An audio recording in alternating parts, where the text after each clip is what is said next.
To unlock the full potential of Sarawak bioenergy sector, there is a need for a comprehensive and enabling regulatory framework supported by targeted policies and incentives. Such measures would stimulate private sector participation, facilitate project implementation, and ensure the sustainable and efficient use of the state biomass resources in advancing Sarawak renewable energy and circular economy goal. In the context of this bill, the definition of sustainable resources, as stated in Clause 2, include any material or substance, whether biological or non-biological, or any discarded material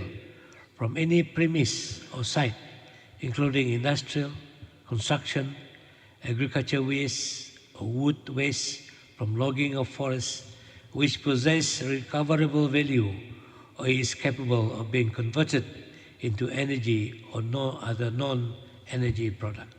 Clause 3 of the bill incorporates a provision to establish a dedicated authority to regulate, coordinate, and promote sustainable resources and waste management throughout the state. The minister responsible for the implementation and demonstration of the bill is the Minister of having responsibility for energy and environmental sustainability. Part 5 of the bill, among others, introduces provision on offences and penalty for non-compliance with direction, notice or order, general penalty, as well as financial penalty. For non-compliance with direction, notices or order issued by the authority or the Chief Executive Officer under the bill is an offence, and upon conviction is liable to a fine of a minimum amount of 20,000 ringgit